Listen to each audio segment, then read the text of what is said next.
तो इनको उखाड़ के फेंको ना। और जो देश के अच्छे सच्चे मुसलमान हैं, कलाम साहब की राह पे चलने वाले हैं, वो क्यों सोए हुए हैं? वो क्यों कबूतर बने हुए हैं? उनको आंखें क्यों नहीं खुल रही हैं? वो इनका विरोध क्यों नहीं करते हैं? बाबरी मस्जिद बनाई जाती है वेस्ट बंगाल में मुर्शिदाबाद के अंदर, जहां से अभी थोड़े दिन पहले ही 6 महीने पहले 1000 परिवारों को भगा दिया गया, हिंदू परिवारों को। आज उन परिवारों को बसाने की जगह वहां बाबरी मस्जिद बनाई जा रही है। हुज बाबर, बाबर था कौन?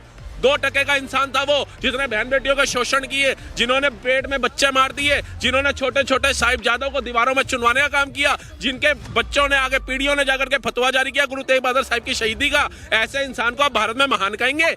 उसके नाम की मस्जिदें बनेंगी। अरे तो बाबा बागेश्वर भी तो 5-10 लाख लोग बंगाल में इकट्ठा कर रहे हैं, तो वहाँ शांति नहीं फैलेगी। अगर हुमायूं कबीर बाबरी बनाने की बात कर रहे हैं तो शांति फैल जाए। तो वो रावण का मंदिर बनाने की बात नहीं करते, वो कंस का मंदिर बनाने की बात नहीं करते, वो दुर्योधन का मंदिर बनाने की बात नहीं कर रहे, वो राक्षसों का मंदिर बनाने की बात नहीं करते, वो अत्याचारियों का मंदिर बनाने की बात नहीं कर रहे, वो राम के मंदिर की बात करते हैं, वो श्याम के मंदिर की बात करते हैं, महादेव के मंदिर की बात करते हैं, कृष्ण के मंदिर की बात करते हैं। तुमने भी अगर मस्जिद बनानी, अल्लाह की बनाओ, खुदा की बनाओ, कौन रोक रहा है? लेकिन तुम मस्जिद बना रहे हो उसकी जिसने आक्रामकता से हर बच्चे को पोख में मारने का काम किया, जिसके अंदर दया भावना तो थी नहीं। और तुम अगर उसकी मस्जिद बना रहे हो तो इसका मतलब तुम उसके आदर्शों पे चलना चाहते हो, उसकी विचारधारा अपनाना चाहते हो। भाई साहब, मेरा बच्चा का गुल्लक तोड़ देगा, इससे ज्यादा पैसा निकल जाएगा जोड़ा हुआ, जितना मैं वहां पे देख रहा हूँ पड़ा हुआ। ये बातें रहने दो, जो सुप्रीम कोर्ट ने जगह दी उधर तो मस्जिद की नींव रखी नहीं इन लोगों ने। लेकिन बंगाल इलेक्शन देखते हुए हिंदू मुसलमान राइट्स कैसे कराने हैं, देश में अशांति कैसे फैलानी है, देश में दंगे कैसे कराने हैं, बाबरी की मस्जिद की नींव रख दी। हम तो इनके साथ भाईचारे वाले नहीं, हम कलाम वाले हैं, कसाब वाले नहीं है। ये तो उनकी आंखें खोलने का काम कर रहे हैं सेकुलर हिंदुओं की, जिन्होंने अपनी जो है खतने करवाने आने वाले समय के अंदर इनके खतने होंगे और ये बाबरी मस्जिदें बनेंगी यहाँ पर। और ये हुमायूं कबीर, अगर आप इतिहास में जाओगे तो था तो अकबर की औलाद ही। असली हुमायूं जो था वो अकबर की औलाद था, उसने भी तानाशाही करी, उसने भी कत्लेआम किए। और ये हुमायूं कबीर की औलाद जो है, ये भी अगर यही काम कर रहा है, बाबरी करके देश में दंगे कराना चाहता है, देश का माहौल खराब करना चाहता है, क्या करना चाहता है ये भी तो बताओ। जो देश के अच्छे सच्चे मुसलमान हैं, कलाम साहब की राह पे चलने वाले हैं, वो क्यों सोए हुए हैं? वो क्यों कबूतर बने हुए हैं? उनको आंखें क्यों नहीं खुल रही हैं? वो इनका विरोध क्यों नहीं करते हैं? बाबरी मस्जिद बनाई जाती है वेस्ट बंगाल में मुर्शिदाबाद के अंदर, जहां से अभी थोड़े दिन पहले ही 6 महीने पहले 1000 परिवारों को भगा दिया गया, हिंदू परिवारों को। आज उन परिवारों को बसाने की जगह वहां बाबरी मस्जिद बनाई जा रही है। हुज बाबर, बाबर था कौन? 2% का इंसान था वो, जिसने बहन बेटियों का शोषण किए, जिन्होंने पेट में बच्चे मार दिए, जिन्होंने छोटे छोटे साहिबजादों को दीवारों में चुनवाने का काम किया, जिनके बच्चों ने आगे पीढ़ियों ने जाकर के फतवा जारी किया गुरु तेग बहादुर साहिब की शहीदी का। ऐसे इंसान को आप भारत में महान कहेंगे? उसके नाम की मस्जिदें बनेंगी।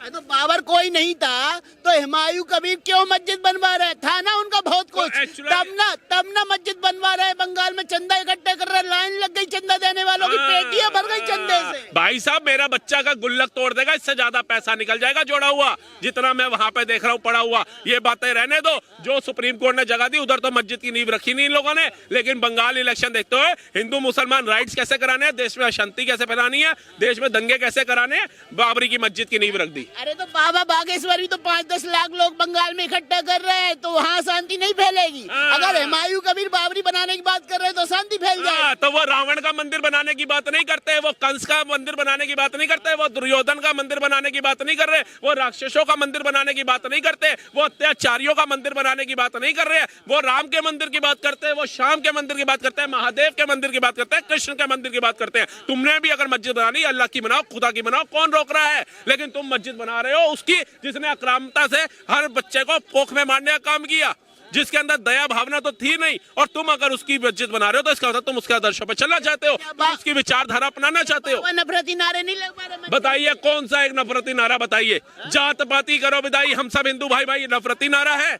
आप बताइए, बताइए कौन सा, बताइए कौन सा? मैं तो बता दिया, सबसे अहम नारा, सबसे अच्छा नारा मुझे यही लगा, जात बाती करो विदाई, हम सब हिंदू भाई भाई। जहाँ हम सब हिंदू एक है, वहाँ ये कठपुतली बन करके घूमते हैं। जहाँ हम हिंदुओं को बांटने का काम किया जाता है, कई ऐसी पार्टियों के नेता बन गए जो सिर्फ पूरी पार्टी का एक ही सांसद बन करके आया है, लेकिन उसने देश का माहौल ऐसा खराब कर दिया कि आज राम को गाली देते हैं। एक महिला अनिरुद्धाचार्य पे केस कर दी, कहती है मैं चोटी नहीं बांधूंगी जब तक अनिरुद्धाचार्य जेल नहीं जाएगा, है उसके ऊपर केस करिए। जितने राम को गाली देते हैं उनके लिए तुमने चोटी क्यों नहीं खोली? ने बोला कि भगवा हिंद चाहिए, गजवा हिंद चाहिए। तो आप बताइए, आप भगवा नफरती नहीं है? नहीं, नफरती क्यों है? गजवा हिंद क्या है?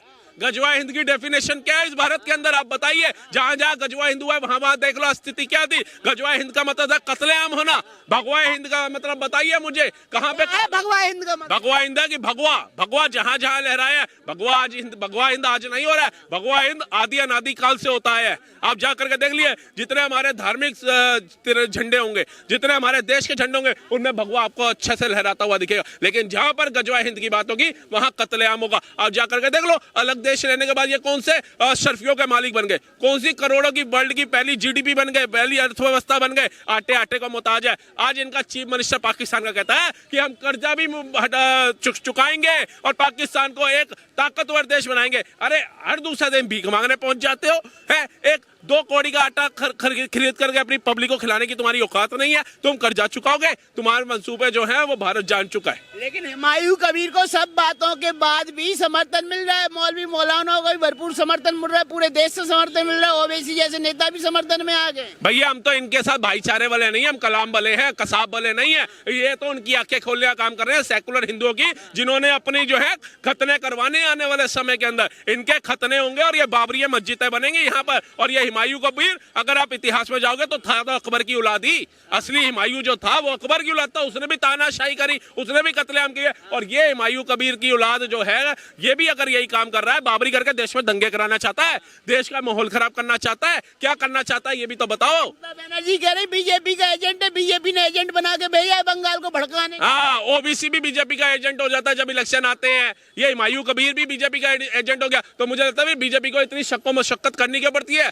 नरेंद्र मोदी को देश के मुद्दों के अलावा, विदेशी अपने संबंधों के अलावा चुनावों में रैलियां करनी क्यों पड़ती हैं? उनको तो घर बैठना चाहिए, क्योंकि सारे एजेंट तो अलग अलग पार्टियों में घुसे हुए हैं बीजेपी के। टीएमसी से पहले तो थे तो बीजेपी से ही वो नेता। तो फिर क्यों गया? क्योंकि उसके मंसूबे नहीं सुने। क्योंकि भाजपा ने कभी इसमें नहीं कहा कि बाबरी मस्जिद दोबारा बनाएगा, हम तेरे को पार्टी में रखेंगे। तू देश के खिलाफ चलेगा, तुझे पार्टी में रखेंगे। तू किसी धर्म पर टिप्पणी करेगा, तुझे देश के साथ रखेंगे। उन्होंने लात मारी इसको, और उसको अपनाया किसने? टीएमसी ने। अरे लेकिन बीजेपी को पता है ना, अगर बाबर की मस्जिद बनेगी तो हिंदू मुस्लिम होगा, हिंदू वोट कन्वर्ट होकर बीजेपी को मिलेगा और सत्ता बदलेगी बंगाल की। अरे सर छोड़ दो, बंगाल की सत्ता जिस दम पे चल रही थी उसी से घबराई है ममता बानो, उसी से घबराए हैं 26 चोर। आप एक बात बताइए, इस देश के अंदर आज हिंदू इतना हाथ कटा हो गया है, जबकि सरकारें सारी हमारी है, लेकिन वो सरकारें भी आज संविधान के तहत चल रही हैं। वो इनकी तरह तानाशाही नहीं कर रही जिसपे आरोप लगाते हैं। आज भी तमिलनाडु के अंदर पहाड़ की चोटी पे एक जज का फैसला आता है कि आप वहां पे दीप पूजा कर सकते हैं,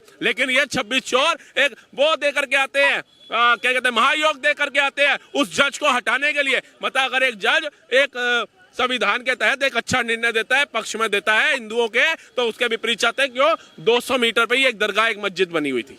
आप ये बताइए कितनी दुर्भाग्यपूर्ण बात है कि पूरा देश देख रहा है कि 26 अलायंस कैसे स्पीकर के पास गई है लोकसभा, उसे लेटर दिया महायोग लाने का कि इस जज को हटाओ यहां से। उसके बाद हिंदू सोया हुआ है। उसके बाद हिंदू यहाँ पे आके कहता है हम सेकुलर है, हम भाईचारे की बात करते हैं। आज तो एक मंदिर का सवाल है, सोचो सारे मंदिर तोड़े जाएंगे, मंदिर के बाद तुम्हारी सनातन बहन बेटियों को नोचा जाएगा, और ये वही मुगलों वाला काल ले आएंगे जिसको देखना आज की पीढ़ी शायद पसंद नहीं करेगी। मस्जिद बनेगी या नहीं बनेगी? हुमायूं कबीर तो ठान चुके मस्जिद बनाने। नहीं बनेगी, बिल्कुल नहीं बनेगी। मुर्शिदाबाद में 1000 परिवारों का जो इन्होंने पलायन कराया है, उनको दोबारा बसाने का काम करना चाहिए। अल्लाह हो, खुदा हो, कोई भी इसकी इजाजत नहीं देगा कि किसी मासूम लोगों के तुम पहले घर उजाड़ो और उसके बाद बाबर की मस्जिद बनाओ। खुदा की मस्जिद बने, पूरा भारत स्वीकार करता है इस चीज को, उसमें कोई नहीं बोलेगा। लेकिन अगर आप बाबर डाबर की मस्जिद बनाओगे तो पूरा देश इसका विरोध करेगा। धन्यवाद।